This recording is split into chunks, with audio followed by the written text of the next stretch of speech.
Hi, my name is Rebecca Jones with Dysart and Jones Associates, and welcome to the OLASuperconference 2021, the SLACanada sponsored session on InfoPros in GLAM roles, galleries, libraries, archives, and museums, and beyond. And this was held today, February 5th, but unfortunately the first part didn't get recorded. So I'm going to record what the first part was like, and then blend it in with the rest of the recording for the session, and hopefully you'll get some good info and some valid insights. So we were welcomed by Therese Mainville. Therese is, of course, Knowledge Operations Manager at Roche, and she welcomed the three speakers, Sandy Hirsh, who is the Associate Director of Academics for the College of Professional and Global Education at San Jose State University. And Sandy was previously the Dean of their Master's in Information Studies program. So she now has a much broader mandate, much broader insights into it. Myself from Dysart and Jones, and Nicole Hache, who is the Library Coordinator at Champlain College. The session was in both English and French, and so here we go. So Therese introduced me, and I started off with the fact that I had called my talk "By Diverse Means We Arrive at the Same End," which of course is a quote. If you have read Gentleman in Moscow, you'll know that that's a quote from that wonderful book. If you haven't read it, I highly recommend it. But it is the way that I look at careers, and I look at roles and various jobs that we can have with our information education, and that we can take many different paths with this education. We can take many different types of roles. And in the end, what we all want to end up with is a career that we look back on, a life that we look back on with great pride and joy. And the thing that brings us all together here is that we are all passionate about this sector, libraries and information sector, or the GLAM sector, and we're all curious. We didn't go into this profession to make money. We went into this profession because we were passionate either about the people that we were going to be able to help navigate through the information realm, or by the information itself, by the structuring of it, by the creation of it from the time that it is germinated as a seed through to its harvesting and curation into either books, various content lakes, repositories, visuals, whatever that may be, and right through to its recycling or its deletion and its, what did I say in the talk? I think I just said its deletion or its divestment, right? So from the time that information is invested in through to its divestment. And I also apologize because the disclaimer is that I don't have all the right terms. We have gone from the information age to the information intensive that we are now in right now. And of course, artificial intelligence is driving much of that. Artificial intelligence is in fact based on information. And yes, the technology makes that information come alive, but it is the information. And so I don't have all the right terms. I did offer up and do offer up a new term, which is infonology. So one of the first things to think about in your career, especially for those that are just starting out with some type of education in information studies, information science, information management, library science, is that this is all about information. And information is not only endemic, it's a pandemic in our world, it's everywhere, and it is totally integrated with technology and into technology. So it used to be that we talked about a pipeline. There was the technology as the pipeline, and we controlled the content, the information, the visuals, etc. that went through that pipeline. Well, now that is all totally integrated. So that's why I'm starting to look at it as infonology, not looking at the two as separate. And certainly there are fabulous jobs that you can pursue, that people are pursuing right now. In fact, in the melding and blending of information and technology. Have a look at OpenText. OpenText, of course, was a very small research group at the University of Waterloo many years ago. It is now a very progressive, multinational organization. And have a look at their website. Even their website has a blog on it called Careers and Culture.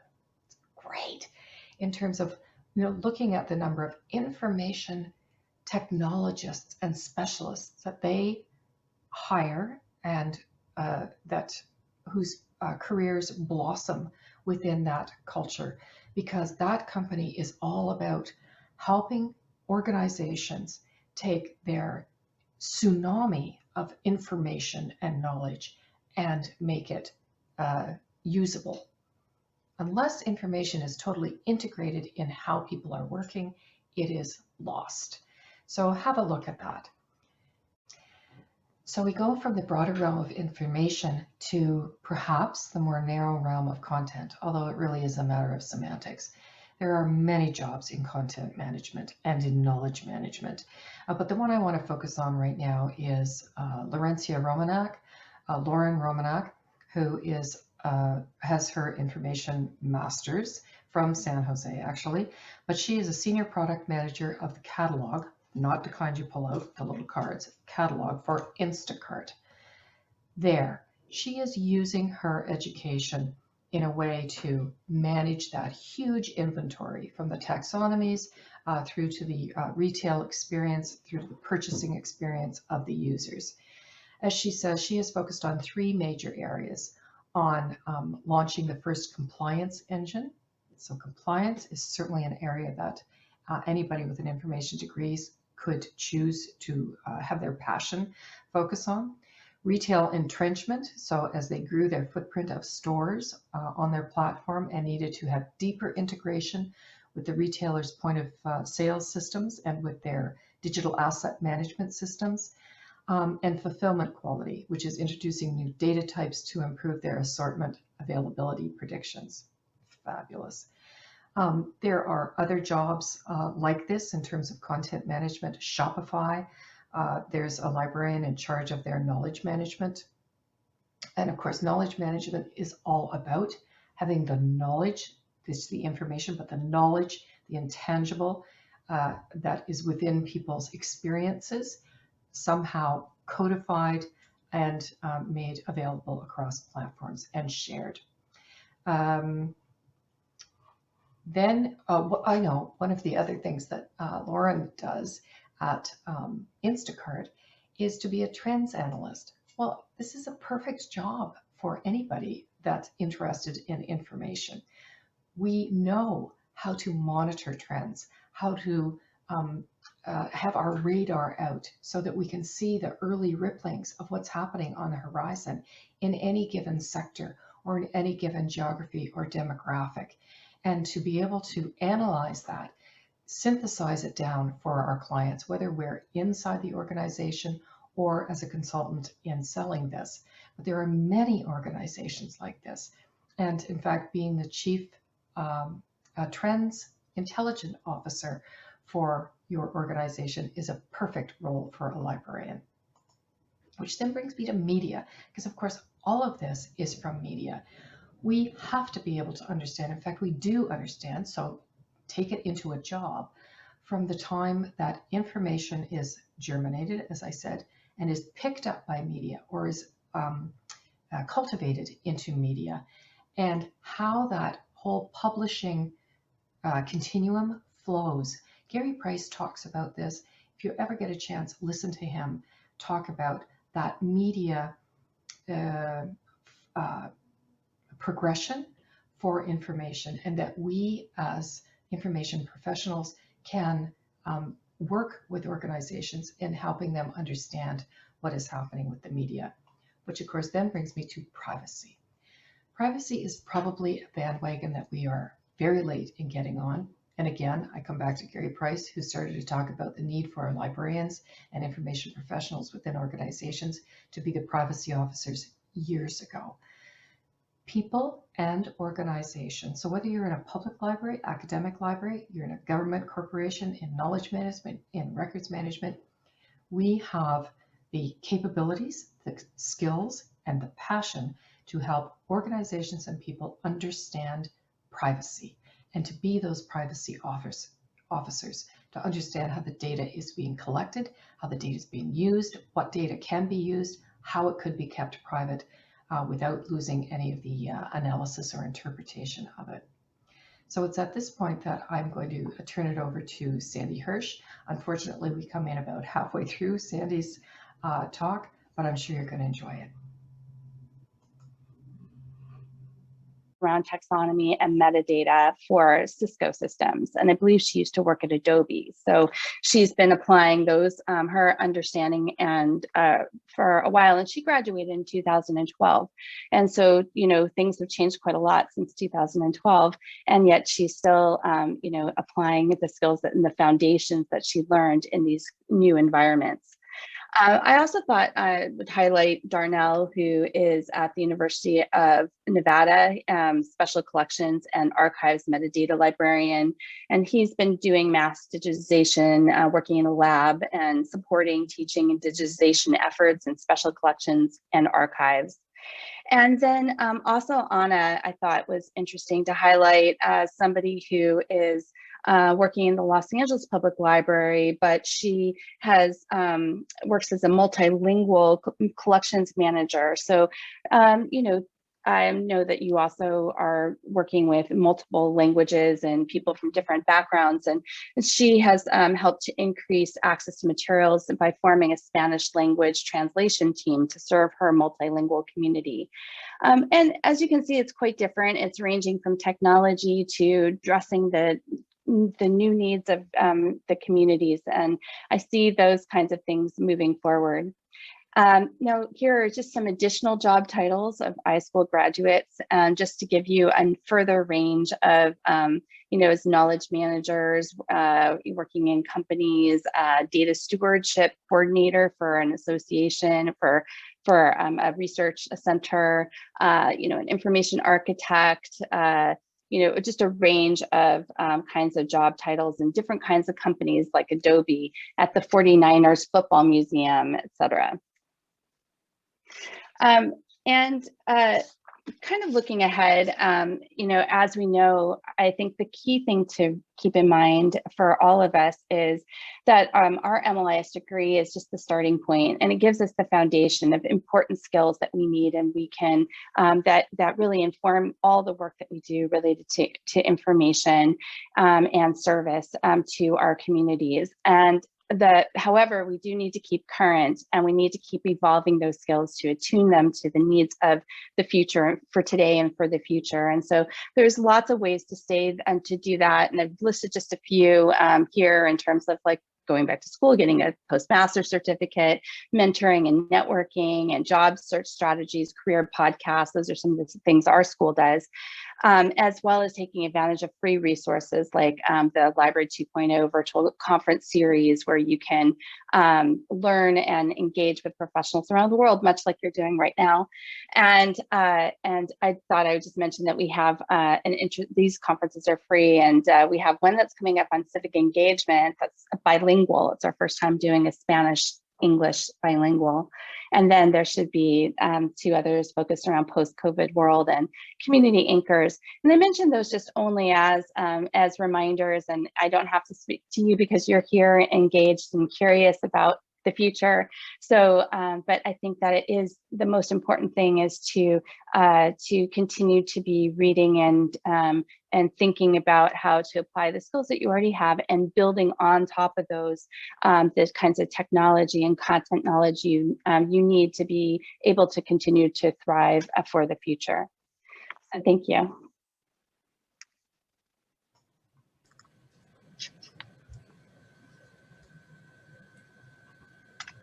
Okay, I guess it's my turn now. There's no questions. Yeah, 2 amazing acts to follow here with Sandy and Rebecca. I'm Nicole Hache. I'm Library Coordinator at Champlain College in St. Lambert, just south of Montreal. Bonjour. I'm going to do my presentation in English. I don't have a formal presentation. What I wanted to talk to you about today is we're talking about GLAM roles and beyond, and some of the other opportunities, and I think we've touched about that well. My experience is coming out of library school, working in a solo library, basically way over my head, muddled through, and then ended up stumbling onto a sales and marketing opportunity and working at a vendor for 4 years, and actually looking at the other side of the table and how librarians have these opportunities at these at our partners, library partners. Either it is for software development and being a vendor and sales and marketing, and who's the best to know our customer base than the librarians that come out of either library schools or working in the field already. And there are some amazing opportunities there. And I was fortunate enough to work in sales and marketing, customer development for a subscription agency that's since folded. If those of you who have been around for a while know of SLACanada and the and all that, I was part of that team, and it was an amazing experience. And it's something that I never actually thought of when I came out of library school. When we go into library school, often we think of the formal, this traditional library setting, and this is where we want to be, and this is how we've gotten into this this field. But then realizing that there's all these other opportunities out there, and it's just by accident that sometimes you fall into these areas, and to then realize that there's a whole world out there. And I remember going to an SLA conference in Atlanta many years ago, and there was a petition going around to try to rally these non-traditional librarians into creating this caucus so that we can discuss the realities of what we're living and how we're working and how we can then benefit the whole field of librarianship. And I think from there, I was able to then get into software development and doing software analysis when I had absolutely no clue what the hell I was doing, and I had no clue about programming. But it's about working with the team, and the reason why they wanted a librarian in an analyst role is because the company felt that I knew the workflows that happened in a library. I was better equipped to then guide them into the software development. I would develop and write down on screens, do screenshots where we had 15 buttons at the bottom of the screen, and then to have the programmer tell me that that's technically not feasible. So then, okay, what do I need to do? And then, okay, let's have this discussion going. And it's one of those things that I'm now very proud of, that I had my name attached to a development of a software where that's not where I started off, and that's not the path that I was going into. And it's just by serendipity where I had the open mind to seek out, and actually when I was approached to go into some of these positions, say, yes, I can do that. And I think that's one of the things that when we're talking about what future roles that librarians can have, we have to think of, I'm always thinking of when we go to conferences and talking to all the vendors and saying, okay, well, how can a librarian fit on that side of the table? And now that I'm working in a formal library, I understand when I'm talking to vendors what their reality is. I'm talking to them in terms that they know, and I know they will understand. And when they tell me that they can't do something, then either I know they can and they just won't, or they really can't. And then, okay, let's have a discussion. And if a vendor is telling me that, they know they want to rush something and pass me fast, I know, well, wait a minute, that's not how things work on that side of the table. So I'm bringing that skill set, and they can't, they try to understand what they're going through. And, when the vendors are coming to me to demo and have me test some of their products and so demo products for them and see if I could buy them. And I say, wait a minute, give me the price first, because I know that if it's something that I cannot afford, I am not going to waste my time. And I'm also not going to waste the vendor's time either, because I know very well that on the other side, the vendor who's trying to sell me this product has a sales goal. And I might as well just tell them right away, I can't afford it. So I'm not going to waste your time. I'm not going to waste my time. But I'm going to take the information, because one of these days, maybe I will have the money to purchase your product. So it ends up that I have this knowledge now that I can now use in my position as a manager to understand what's going on. But there are many opportunities out there. And I think if you're testing any product, you could probably realize that some products have been developed and software has been developed that is just the programmers developing it, the shortcut, and make it not very functional. And you have to sometimes jump through hoops to get from point A to point B. And that's because it was easier to program it that way, but functionally for the end user, and we were talking about the user experience. Somebody was mentioning, I can't remember, Rebecca or Sandy, the user experience. Well, the person who has the best knowledge of being a user and knowing what their users do are the people who are going to use it. And therefore the vendors have all these, it's to their advantage to hire people that have the MLS degree and that know. And if we're moving away from libraries, then everything that has to do with knowledge management, information management, data management, these software developers that are going and trying to sell these products to people, if they don't consult these people first, well, they're going to develop products that just don't work. And I'm dealing with one of the cases like that right now. But one of the other things that I want to just touch on briefly as well is the whole pandemic, I think has brought about some opportunities with respect to information management and data management that I think for some organizations have been buried, some issues that have been buried for a long time. I'm dealing with some issues here at the college where every department, it was in a silo, and now reaching out we have to reach out to our community, or the community is looking for information, and they don't have the one point of contact. Information is scattered all over the organization, and it's come to me to kind of, it's like, wait a minute, there's a problem here. And I think even if we're all working in a traditional setting, we have that vision. We have that vision that will allow us to say, wait a minute, I think there's a problem, and then work with the organization. And when I'm working now with our directors to say, okay, well, how do we funnel all of that information so that it's useful for our students and our community can get at that information. And I think that we just have to have that open mind to not stay in our silo and start having those discussions with people around us. So I think, everything that has to do with records management, library management, information management. I keep thinking of a friend of mine who worked in knowledge management and in accounting for like 20 some odd years, and then was laid off and tried to figure out where she wanted to go next, and then stumbled onto this job opportunity, which was looking for somebody to write proposals.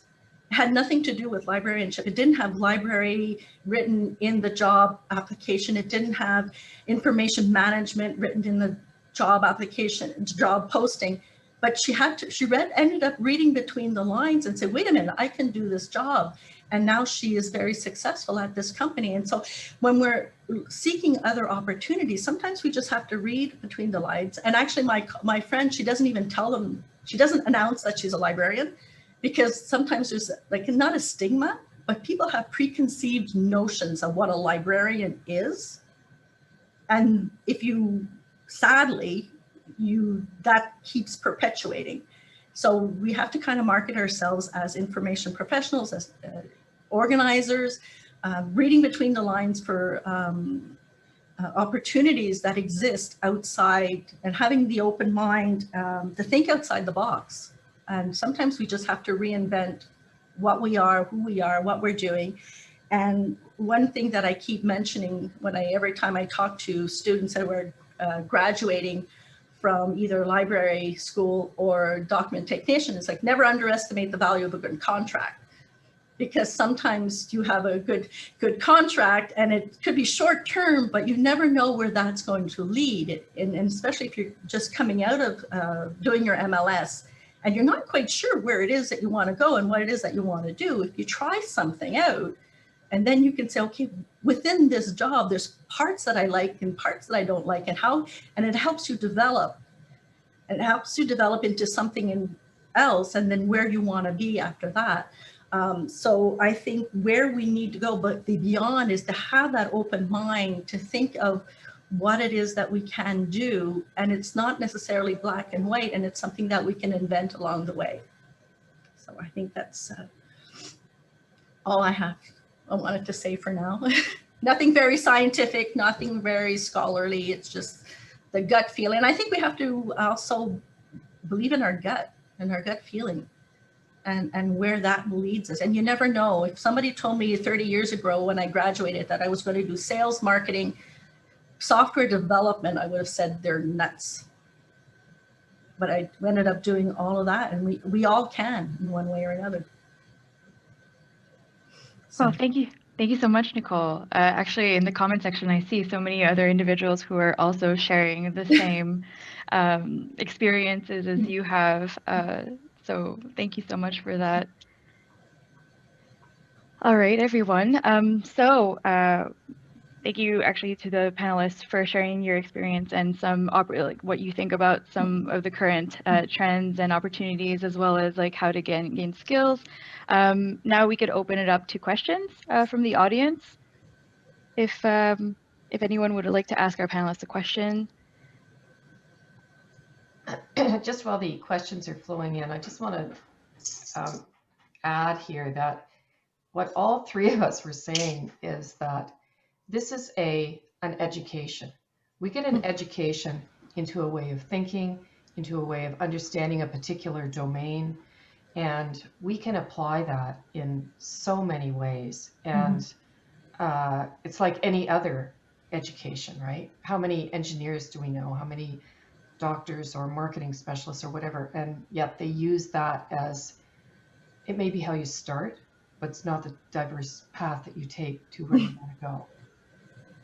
I totally agree. I totally agree with that. And in fact, I even wrote I have an chapter article. It's titled like 1 degree, so many different directions or something like that. I can't remember something along those lines.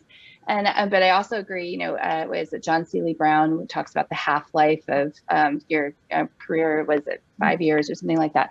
And I think that our field is certainly that way. So I do feel that our MLIS degree does provide us with that really fantastic foundation. It provides us with that approach to thinking about information about the user.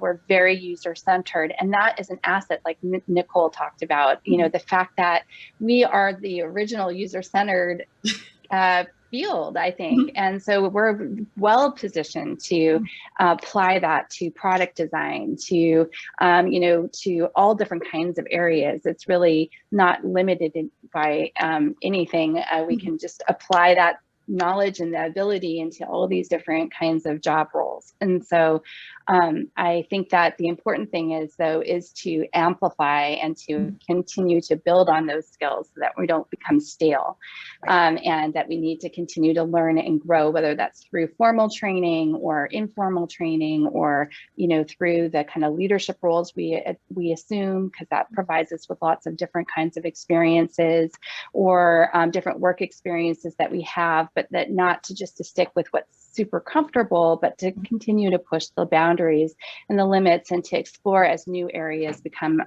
open up or gain prominence, that we jump in and become learn about those areas. And so I think I agreed with everything everybody said. And I would add to that, I think the professional development, but also the community that we surround ourselves with, joining associations, and just reaching out to people, whether it's specifically in your circle, but also outside of that circle. And I think some of the associations are great for that. You never know who you'll bump into, and it could be just by accident, and then all of a sudden, just during a discussion, okay, it's fine, but like 2 weeks later, all of a sudden the light will go up. Oh, I can apply that. I can change something. And apply it to my institution. And when I send my staff out to, I offer them opportunities to go to conferences, and say, well, it's going to be so much work. They say so much work, and I won't be able to bring back all this information. I said, I just want you to go with an open mind and try to find a seed. You come back with just one seed of an idea, whether we apply it right away or in 5 years, it doesn't matter. But the idea is to just get other ideas and to see what else is going on out there. And you know, I would never, even though I love my staff dearly, it would be sad for me to see some of them go. But if it means that they're going to something better and that's fine. Because, you know, like we're saying too, it's like our career path is not a straight line, and definitely mine hasn't been, you know, starting with going from a solo librarian who had no clue what I was doing in an institution who had no clue what a librarian did, and to ending up at an academic setting, all of a sudden managing staff, which I'd never done before. You know, doing that leap of faith, jumping off the cliff and hoping that there's a parachute and somebody in the organization that will help you. But it can be done. And by building a community, by going to conferences and things like that, you get your peers and your people that you can reach out to for help. And I think that's also very important. And they inspire you as well. Right. I think it can be done, and it should be done. Mm-hmm. So just to add on to that, you know, it's our career. It's your career. Mm-hmm. So while, you know, I don't think any of us have ever started a new job that we felt totally prepared for. We are lifelong learners. And also I say people have to have some skin in the game. So if your organization isn't, you know, paying for you to go to something, it's your career. It's not your organization's career. And while you will add more to the organization, you know, to me, the best thing is when those with information degrees or understanding work in non-information intensive jobs. Because if you ever wanted to change the position in people's heads and the perception of librarian and information professional, then it is to show that you are so much more. Mm-hmm. Oh, Kim. Yep, you can ask your question. It's to sort of add on to what Nicole was talking about in terms of the wonderfulness of having an slightly unplanned career path that goes all over the place. And I think that I've found that letting my curiosity lead my career has given me some of the best jobs I've ever had, and has taught me such a wide range of skills. And I've had the chance to be in lots of different environments, and only recently have I been in places that they call libraries. So it's really wonderful. And I would encourage anyone who takes a look at contract work and is feeling kind of apprehensive about that to not feel apprehensive about that, to embrace contract work, because it can give you experience, really rich experience, perhaps over a shorter period of time. And I understand how it can be precarious, but I'm here to tell you that full-time work is as precarious as contract work. I could tell you a million stories. So perhaps there were cocktails later. So just if something like catches your interest, just go check it out. And it makes you, you end up growing in contracts. And I think I keep telling new graduates that it's as important to know what you don't like to do than it is to realize what you really like to do. And I think when you're starting out, I think that's important, because you come out of library school with this preconceived notion of what it is that you want to do. I want to do reference. Well, right now, my staff knows that I don't do reference. I will not do reference. And if they have to, when they do the scheduling, and if they're stuck, I will do it. But because it's not my skill set, and it's something that I realized early on that I do not like to do. And I'm more in the technical services area, but that's the value of a contract. And yes, contracts are a little bit more precarious, but I started on a 6-month contract and was at an organization for 4 years. One contract after the next, but you can always say no to a renewal if you don't like it and move on to something else. But now even permanent jobs are precarious, so to have that open mind is good. Therese, did you have a question for us? I actually did now. So because like all this discussion is kind of bringing back flashbacks to when I was a student, and I remember that I would hear a lot of what you guys were talking about, all the different skills that were needed, or that would what our profession could evolve to. And I noticed that there were a couple of students that were in the call today, so I actually wanted to ask you, what are some advice that you have or suggestions for these students to gain the skills that they need? Because it's not attending some of these conferences sometimes, you know, require pay, you have to pay for it. I remember I had to pay to go to KM World, and I was a student when I did that, and I have to say that was the best experience that I've had. But I ended up, you know, using a lot of my money for that. But I have to say that was very it helped a lot. It got to where I am today. But there are other there are other students that are very interested in knowing how to gain these skills, but don't necessarily know where to go or what to do. And you guys mentioned the network. I believe in building the network is a really good way to do it. Joining associations, being part of the student associations, I would say would be one. And do you have any other advice or suggestions for students and new professionals? I do. I think that all the things that you mentioned are incredibly important. I'd recommend getting visibility on LinkedIn and doing that as well. And I can't remember if you guys in Canada call them internships or you call them internships. Okay. Then I think as a student, I highly recommend doing internships and getting that kind of experience. And even if you're already working in a library or in a setting where you're applying skills, I always recommend to students that it's worthwhile getting some additional skills and knowledge in a different context. So I think that that's really important. I think that also there are so many different ways now, especially given the pandemic and how things have changed, to be involved at very low cost, low or almost no cost, and in terms of attending conferences, webinars of all types, to get involved. And I can say that I'm currently president of the association, and I've been past president of a different association. I can tell you everybody's always looking for volunteers for things, and that is the best. And so, you know, just if anybody says, you know, you attend a meeting and they say, anybody want to do something, stick your hand up, volunteer. And that's the best way. Even if you're not totally confident, you've never done it before, it's a great way to build your network, to get to know people in the profession, to build your skills. It's something else you can list on your resume, or you can talk about as something that you've done.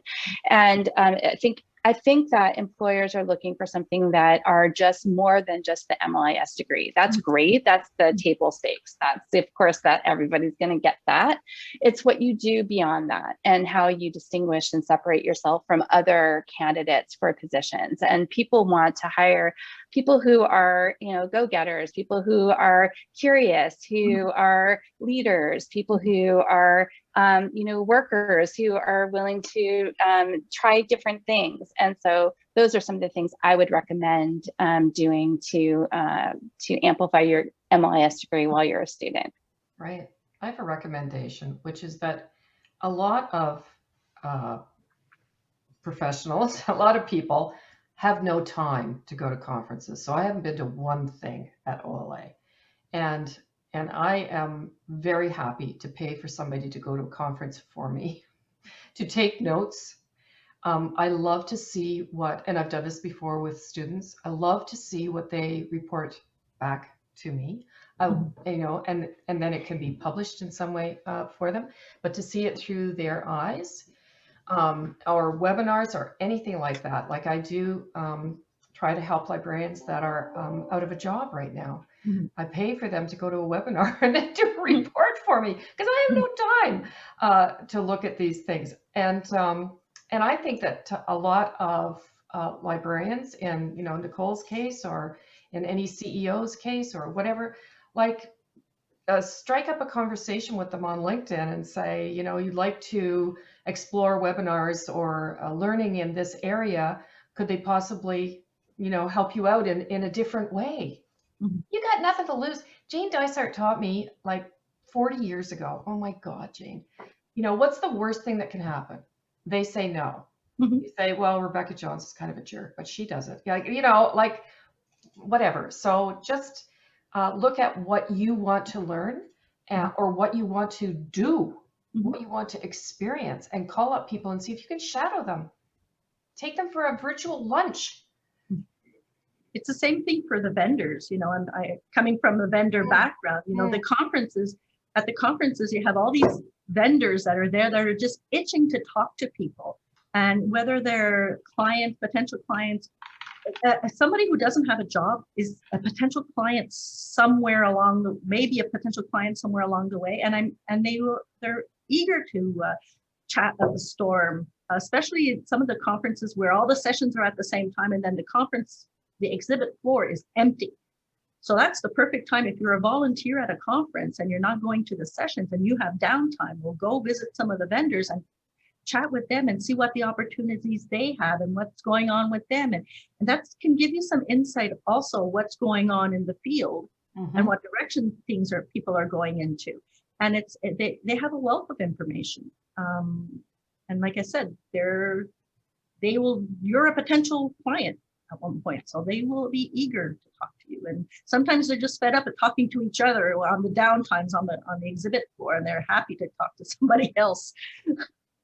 And I think that also helps create a network. You can have a network of other like-minded people, but also I have some amazing vendor friends from when I was working as a vendor that I still have now to find out what's going on. Right, absolutely. How long do we go, Therese? 12? Yes, we ended at 12, so we have 6 minutes left. Okay, good. So I'll even add here that if anybody's taking notes on this and would like to offer them as a blog post to go with this half recording that I have of it, like send it to us. What the heck? Explore local associations. And non-library associations. And non-libraries. Absolutely. So, you know, have a look at Girl Geeks, have a look at technology associations, marketing associations, like whatever. They're all looking for students. They're all looking for people. See what they're exploring. You have no idea how you're going to go, oh, that's interesting. Never thought of that. Never thought of that.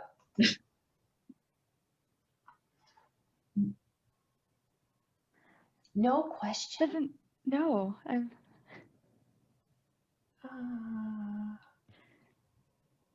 Well, Sandy. Therese, I was curious as to how many people had actually stopped into the exhibit hall at OLA. Nicole just talked about that, and this is a perfect opportunity to be able to do it online. Right. That's actually my favorite part of a conference, because you get to have conversations and it's almost serendipitous. And I've set aside some time this afternoon to go. And are the vendors open again this afternoon, or did I miss it?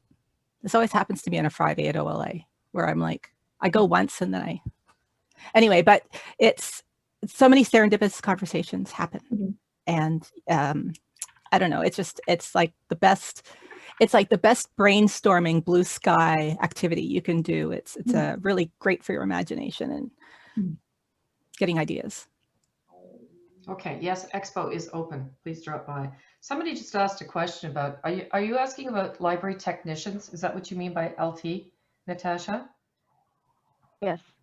Oh, thank you. That's what, yeah. And I said, absolutely. Yeah, absolutely. Yeah, did you find that there are opportunities for library technicians to reach beyond their degrees as well? I know of technicians that are working at vendors doing customer support, training. There's a vendor, an ILS vendor here in Quebec that just hired three technicians to do software development and training and customer support. And what's great with that is that then you get to see other types of libraries, because those libraries are your clients. And then when you want to go into a true library, then you have a better idea what type of library you want to go in, because you've dealt with these as people, as clients. Maybe you'll decide you don't want to do a special library, you want to go into an academic library or a smaller academic or a public library, because they were your clients at one point, and you've done training there and you got to see that experience. Right. It's one way to get an open mind to see various types of libraries all in a short period of time. Absolutely. I love what Maggie just put in the chat, that it really doesn't matter, particularly in organization, special libraries, as we say, or organizations. And I bet you a number of us that are over the age of whatever we are, I learned in public libraries from people that had no education and were probably some of the best librarians I've ever met and chiefs I've ever met. And the same thing in special libraries. Jane and I both learned from Consumers Gas. And I can't remember her name, but she was fabulous. And man, did she understand her organization and what information needed to be integrated into the work that they were doing, which is— it's the curiosity. Curiosity. The open mind. Doesn't matter what degree you have. It's great. I'm going to, just so you know, Therese, I'm supposed to shut us down. And so I was just going to say, I'm going to let you thank everybody, but I was also going to say, I will be putting this partial video on Dysart Jones, as well as the chat. So I have the whole chat as part of the recording, and we'll put it up. Perfect. Thank you so much for that, Rebecca. Thanks for that. All right, well, yes, we have 2 minutes left. So if there are no other questions, then I wanted to thank everyone. Thank you to you three for sharing your experiences and sharing with us some of your suggestions and some tips. I think this has been very appreciated by most of the attendees, and thank you everyone for attending on Friday. Thank you for asking your questions, and I look forward to, well, I hope that you guys will reach out to any of us if you have any other additional questions, and to continue the conversation right after. I think that's important. So thank you very much, everyone. Thank you. Thank you. Sandy, Thank you and so nice much. It was nice to weekend. see you all. bye, Bye-bye. everybody. Bye. Bye-bye. Bye.